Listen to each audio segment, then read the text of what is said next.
"Abang, aku mau yang itu bang, yang warna biru," ujar seorang bocil pada Wira, seorang penjual ikan cupang keliling. Dan kini dirinya memang sedang mangkal di dekat sekolah dasar.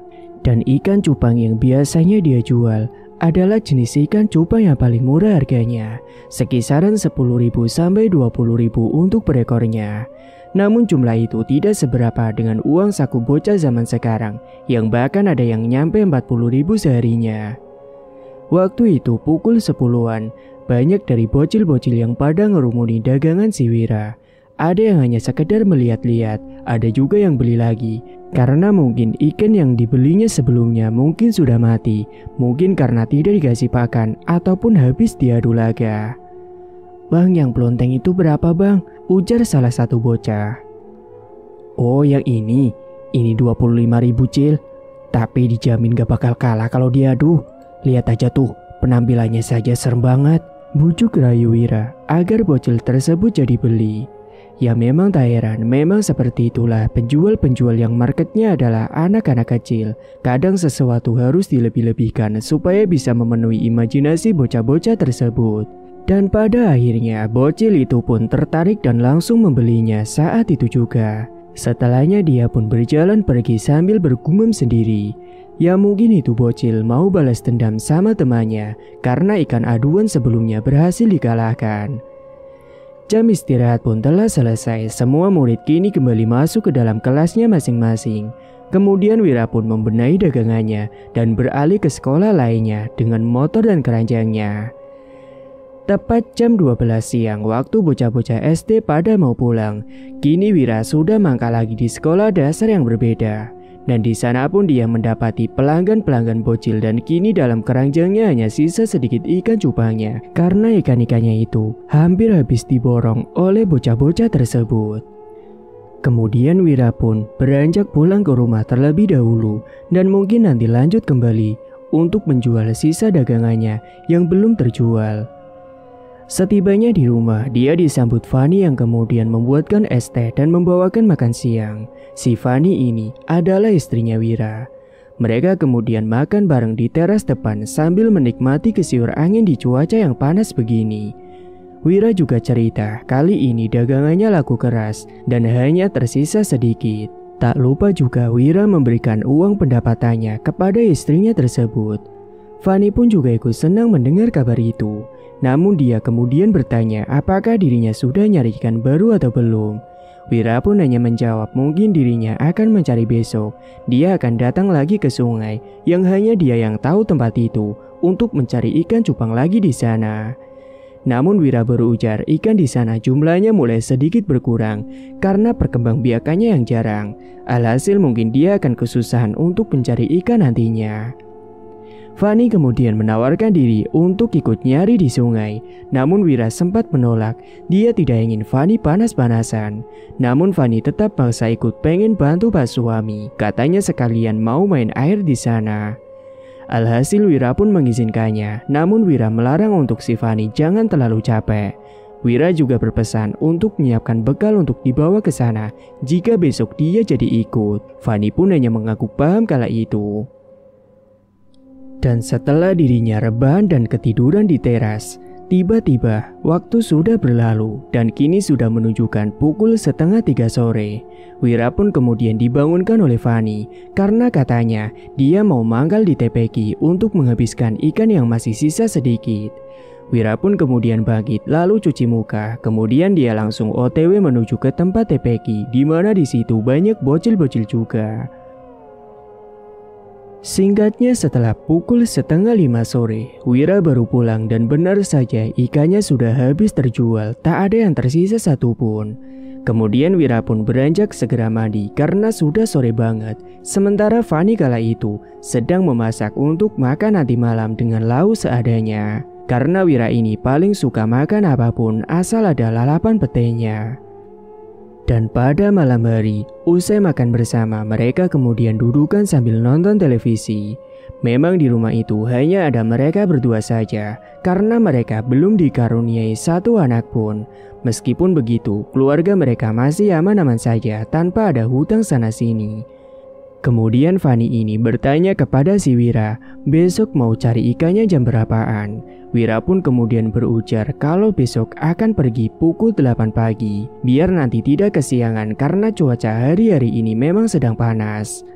Dan untungnya Fanny tadi sudah berbelanja, jadi besok tinggal bangun pagi dan masak buat bekal nanti di sana. Kemudian Wira pun menyuruh Fanny untuk tidur lebih dulu supaya besok tidak kesiangan. Sementara Wira yang masih belum ngantuk, dia lanjut nonton televisi sendirian sembari menghabiskan kopinya yang masih sisa banyak di cangkir kopi yang ada di hadapannya. Namun karena saking asiknya menonton acara pada malam itu, Wira pun kemudian menguap pertanda dia sudah mengantuk dan dia melihat ke arah jam dinding, ternyata sudah menunjukkan pukul 10 malam. Alhasil dia pun segera beranjak ke kamar menyusul istrinya yang sudah tertidur sejak tadi. Singkat waktu, esok paginya, usai Fanny menyiapkan semua bekal, mereka berdua segera menuju ke lokasi sungai yang masih ada ikan cupangnya.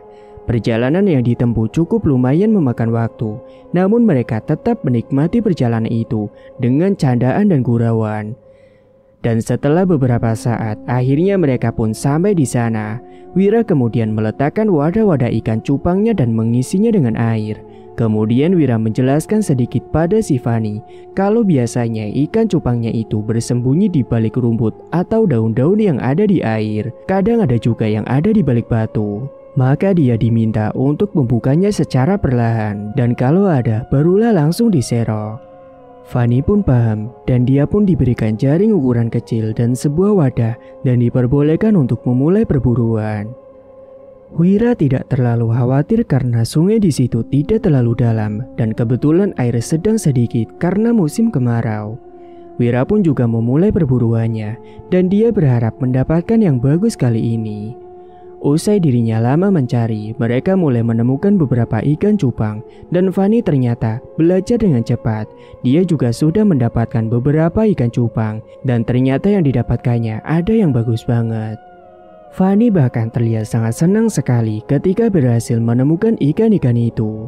Hingga kesenangannya itu sampai membuat dirinya lupa waktu karena tak terasa waktu kala itu sudah menunjukkan pukul 11 siang. Wira pun meminta Fanny untuk rehat lebih dulu, kemudian makan bareng. Mereka pun kemudian dudukan di sekitar sungai dan mulai memakan bekal yang dibawanya dari rumah. Dan setelah rehat dirasa cukup, kemudian mereka keliling sebentar lagi karena hasil perburuannya dirasa masih kurang banyak. Namun ternyata memang ikan-ikan di situ lagi langka banget. Alhasil Wira pun meminta Fanny untuk menyudahi perburuannya dan mereka pun segera kembali pulang ke rumah. Mereka tiba di rumah waktu siang hari dan usai mandi, Wira dan Fanny kemudian dudukan di teras sambil memisah-misah ikan cupang ke dalam wadah yang beda-beda. Dan setelah dihitung semuanya, ternyata ada 27 ikan cupang yang berhasil mereka dapatkan dan kebanyakan hanya motif yang biasa. Namun ada salah satu ikan yang warnanya begitu pekat banget, yakni warna merah tua, dan katanya Fanny pengen memelihara ikan itu, dan Wira pun memperbolehkannya. Akan tetapi, ada yang aneh dari ikan itu. Ada corak putih di bagian kepalanya yang jika diandai-andaikan corak putih itu seperti halnya mahkota. Bahkan mata ikan tersebut juga terasa tajam banget. Kemudian Wira pun memisahkan ikan itu di wadah khusus dan lanjut memilah kembali ikan-ikan yang lain. Dan waktu malam harinya saat mereka tertidur, Wira dan Fanny mengalami hal aneh. Mereka memimpikan hal yang sama persis dan lebih tepatnya, kala itu mereka bermimpi melihat sesosok wanita memakai baju merah berada di dalam rumahnya. Dan sosok tersebut menatap tajam ke arah ikan cupang milik si Fanny yang berwarna merah pekat itu. Anehnya Wira dan Fanny seakan tak merasa takut kepada sosok tersebut dan malah terus menatap ke arahnya. Dan tiba-tiba saja, sosok tersebut membalikkan tubuhnya dan terbang mendekat ke arah Wira dan Fanny. Kemudian sosok itu berujar, "Rawatlah ikan itu dengan pantas. Jangan sampai kalian membunuh ikan itu. Karena ikan itu adalah ikan jelmaanku. Akan kutawarkan sesuatu kepada kalian. Jika kalian mau menurutiku, sembahlah ikan itu dan mintalah kekayaan padanya. Maka akan kuberikan kalian kekayaan. campurkanlah sedikit air dari wadahku ke dalam wadah ikan-ikan lainnya. Dan nanti setelah ikan itu dibeli oleh orang lain, ikan tersebut akan menguras harta yang ada di rumah pembeli tersebut dan harta itu akan menjadi milik kalian. Dan setelah sosok itu berujar demikian, Wira dan Fanny pun terbangun dari mimpinya. Napasnya terasa ngos-ngosan kala itu dan mereka berdua saling bertatapan. Setelahnya mereka menceritakan mimpinya masing-masing dan ternyata mimpinya sungguh sama persis. Keduanya pun menjadi bingung. Mereka sempat berpikir, apakah ini semacam pertanda buat mereka? Kemudian mereka bangkit dan menuju ke ikan milik Fanny. Dan mereka baru sadar kalau mata ikan cupang tersebut bisa berkedip. Sesuai dengan mitos yang beredar, katanya kalau mata ikan bisa kedip, maka ikan itu bisa dipastikan adalah ikan jadi-jadian. Alhasil mereka berdua pun berniat untuk melakukan apa yang diperintahkan sosok di dalam mimpinya itu. Dan menaruh ikan itu ke dalam sebuah ruangan kosong di rumahnya mereka. Dan berhubung waktu itu masih jam 3 pagi, Wira dan Fanny pun mulai melakukan penyembahan pertamanya pada ikan itu dan meminta kekayaan kepadanya. Meskipun tak ada jawaban sama sekali dari ikan itu dan tak ada sosok yang muncul di sekitar mereka, Wira tetap yakin kalau permintaannya itu pasti telah terdengar oleh sosok jelmaan itu. Kemudian setelahnya, Wira pun mengambil sedikit air dari wadah ikan jadi-jadian itu, lalu mencampurkannya setetes demi setetes ke wadah ikan cupang yang lain. Setelahnya mereka pun lanjut tidur kembali dan berharap semoga apa yang diharapkannya menjadi kenyataan. Singkat cerita, pagi harinya, Wira pun mulai berjualan kembali, keliling seperti biasanya. Saat itu Wira pun langsung keliling membawakan ikan-ikan yang sudah dicari kemarin. Dia pun keliling dari satu desa ke desa yang lain. Dan singkatnya setelah semua dagangannya itu habis terjual karena memang kebanyakan bocil-bocil suka pada ngadu ikan cupangnya, makanya jadi sering tewas. Alhasil mereka pun selalu membeli lagi dan lagi. Dan waktu itu, Wira baru sampai di rumah pukul 4 sore, kemudian memberikan hasil pendapatannya pada si Fanny. Dan memang saat itu Fanny sudah menunggu kepulangan si Wira. Dia dudukan di depan teras rumah sambil minum es jeruk buatannya. Kemudian Wira pun mengambil uang hasil dagangannya di tas selempang kecilnya dan memberikannya kepada Fanny. Wira pun kemudian ikutan duduk di samping istrinya sambil meminum es buatan istrinya itu. Singkat waktu, pada malam harinya, usai Wira dan Fanny makan malam, Wira ini iseng-iseng mengecek ke kamar yang ada ikan merah jelmaan itu, sekalian mau kasih pakan ikan itu. Dan Wira dibuat terkejut ketika baru membuka pintu itu dan mendapati uang telah berserakan di dalam ruangan tersebut dengan jumlah yang lumayan banyak. Karena jumlah uang yang didapatkan menyesuaikan dengan jumlah pemiliknya, yakni di mana ketika ada seorang bocah membeli ikan cupang milik si Wira, ketika ikan itu dibawa ke rumah, maka di dalam rumah itu akan kehilangan uang, di mana uang itu akan berpindah tempat sendiri ke rumahnya si Wira. Wira pun kemudian berteriak memanggil istrinya. Dan ketika si Fanny datang menghampiri suaminya, dia pun terkejut ketika melihat uang yang begitu banyak kini sudah ada di hadapannya. Ini uang bapak? Bukan bu, ini uang berkat ikan cupang itu. Ternyata memang semuanya nyata bu. Dan setelah keberhasilan ritualnya tersebut, Wira dan Fanny pun langsung mendekat ke ikan merah pekat tersebut dan bertekuk lutut mengucapkan terima kasih dan menyembah ikan tersebut selayaknya berhala. Dan kemudian hal itu pun terus berlanjut di kemudian hari berikutnya. Wira terus mencari ikan cupang, kemudian mereka menyembah ikan itu, lalu mencampur dengan air milik ikan cupang merah itu ke ikan-ikan yang lainnya, lalu menjual ikan itu kembali. Dan berkat itulah pundi-pundi uang pun semakin bertambah dan mereka begitu senang sekali. Namun di balik keberhasilan mereka, ada warga yang mulai pada resah. Karena uang-uang di rumahnya pada menghilang secara tiba-tiba, bahkan mereka tidak tahu apa penyebabnya. Bulan-bulan pun kemudian berlalu. Wira dan Fanny sudah banyak uang dan bisa membeli apapun yang mereka mau. Tapi mereka masih tetap saja jualan. Namun kini mereka jarang jualan. Biasanya mereka hanya jualan seminggu 2 kali. Bahkan kini Wira jualnya jauh ke desa-desa lain demi mengincar uang yang lebih banyak.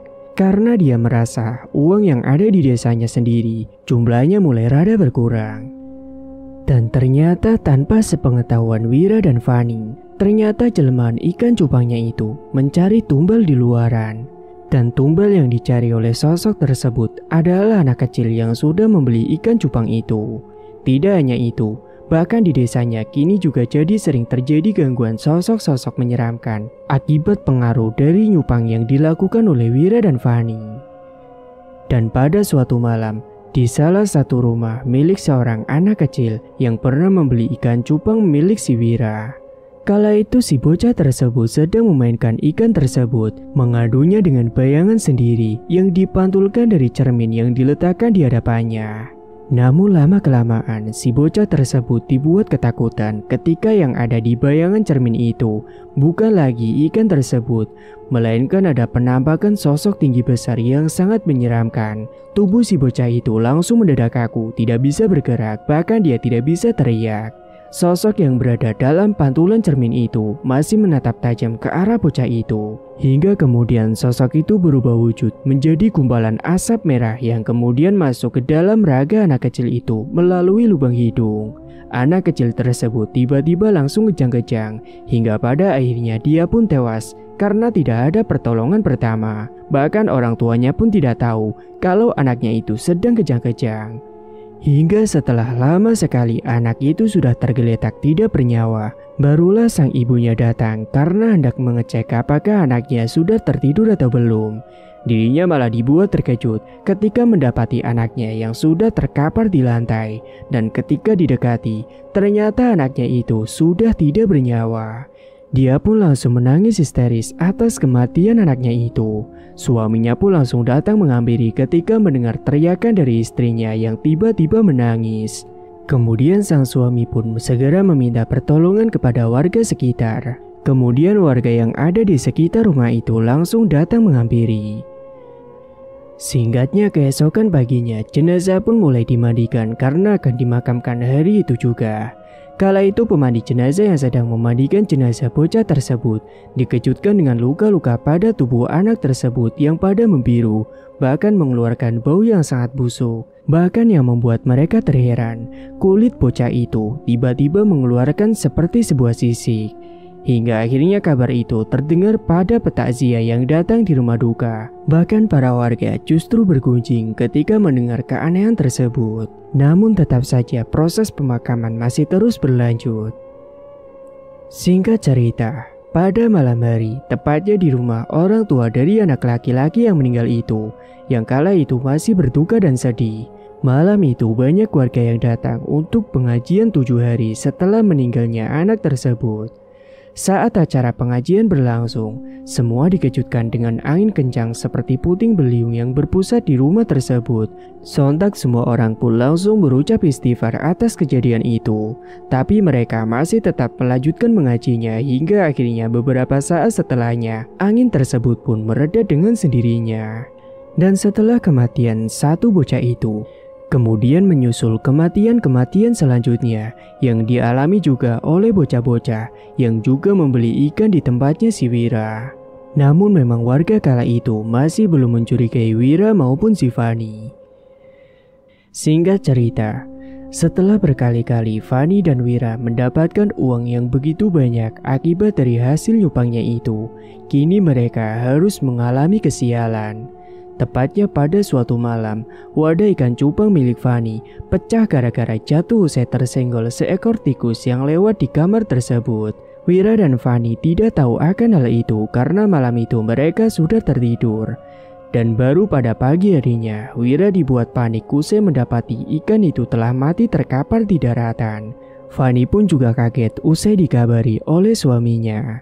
Mereka sempat mencoba memasukkan ikan itu ke dalam air, namun percuma, ikan itu sudah gak hidup. Mereka berdua pun kemudian terduduk lesu di dalam rumah. Dan di malam hari berikutnya, Wira ini didatangi oleh sosok merah jelmaan ikan yang mati tersebut. Sosok itu tentu langsung marah kepada Wira dan menyerang Wira serta merasukinya. Saat itu Wira pun langsung teriak-teriak sampai tetangganya mendengar teriakan dari Wira. Tetangga-tetangganya pun langsung berdatangan ke rumahnya Wira karena penasaran dengan apa yang terjadi. Salah satu tetangganya menyarankan kepada Fanny untuk mencari orang pintar karena saat itu Wira memang sedang kesurupan dan teriak-teriak sendiri. Namun kala itu Fanny tidak tahu orang pintar itu siapa. Akhirnya ada salah satu dari mereka yang menyarankan Fanny untuk mendatangi ke rumahnya Pak Rohim, yang dimana Pak Rohim ini bisa menangani hal begituan. Alhasil Fanny pun meminta tolong kepada tetangga-tetangganya untuk menjaga si Wira, sementara dirinya langsung pergi menuju ke rumahnya Pak Rohim. Sementara Wira masih saja terus memberontak ketika dipegangi oleh warga di situ. Hingga setelah beberapa saat, Pak Rohim pun akhirnya datang bersama Fanny. Kemudian beliau langsung membacakan doa-doa kepada si Wira. Dan setelahnya Wira pun langsung ambruk pingsan, tubuhnya pun terkulai lemas. Pak Rohim kemudian meminta segelas air yang kemudian didoakan, yang dimana nantinya disuruh diminumkan kepada si Wira. Dan setelah Wira tersadar, dia pun langsung menghabiskan air yang sudah didoakan itu, dan membasuhkan sedikit ke beberapa bagian wajahnya. Namun tiba-tiba saja Wira ini batuk-batuk sampai akhirnya dia pun muntah darah. Bahkan darah tersebut kental dan berwarna merah kehitaman. Dan setelahnya Wira pun diminta oleh Pak Rohim untuk istirahat yang cukup biar dirinya itu mendingan. Dan keesokan harinya, Wira masih terlihat sangat lesu dan lemas, tidak berdaya. Wajahnya bahkan pucat sekali seperti orang yang hampir sudah meninggal dunia. Bahkan tubuh Wira pun kini menjadi kurus karena tidak pernah mau makan sama sekali. Dan ketika si Wira sedang berada di dalam kamarnya sendirian, dia tiba-tiba dibuat terkejut ketika melihat ada bayangan merah yang masuk ke dalam kamarnya. Dan bayangan tersebut langsung berubah wujud menjadi sosok jelmaan ikan cupang yang ditemuinya di dalam mimpinya itu, di mana sosok itu menatap murka ke arah si Wira. Sontak Wira pun langsung berteriak ketakutan dan berusaha mengusir sosok tersebut agar jangan mengganggunya. Namun sosok itu malah berubah menjadi asap kembali dan masuk ke dalam raga Wira kembali. Alhasil Wira pun langsung kerasukan. Dia pun mengamuk dan mengacak-ngacak seluruh isi kamarnya.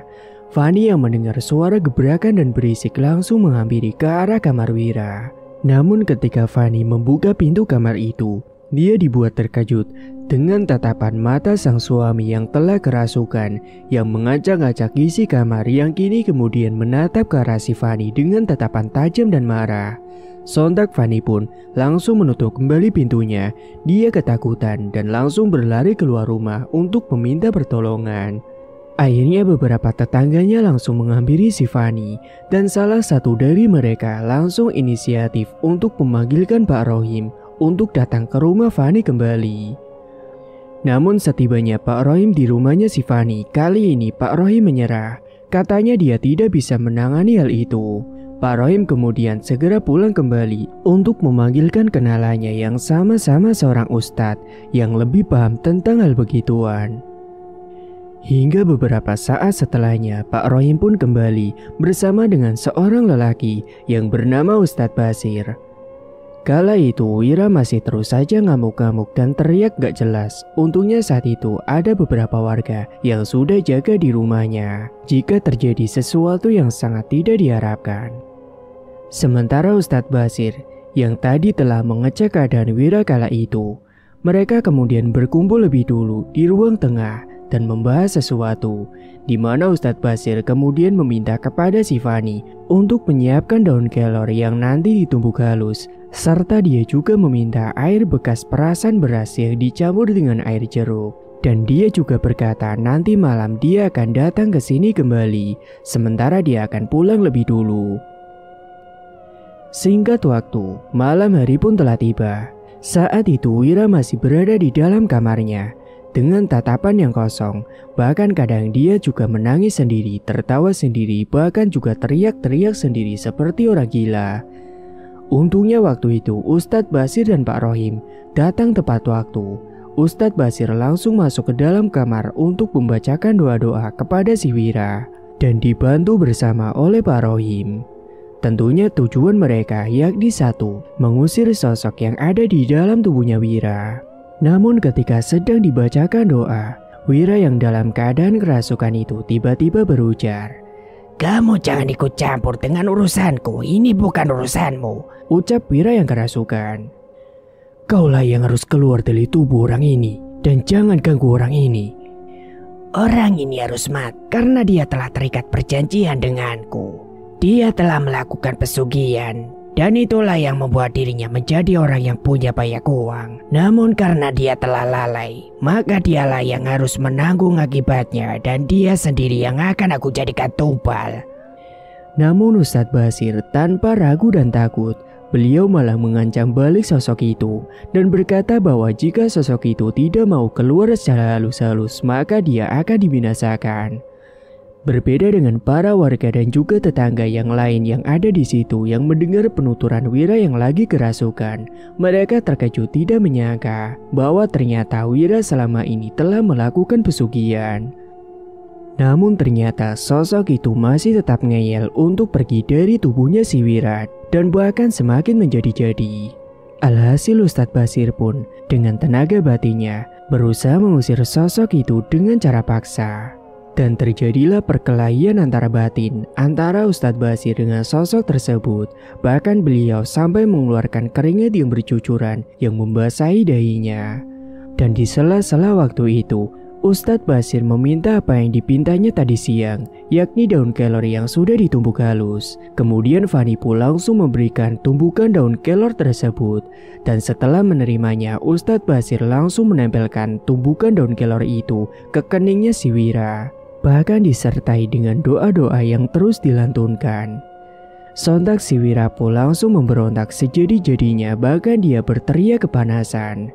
Hingga beberapa saat lamanya, akhirnya Wira pun terjatuh pingsan karena sosok yang ada di dalam tubuh Wira sudah terkalahkan dan berhasil dikeluarkan secara paksa dari tubuhnya si Wira.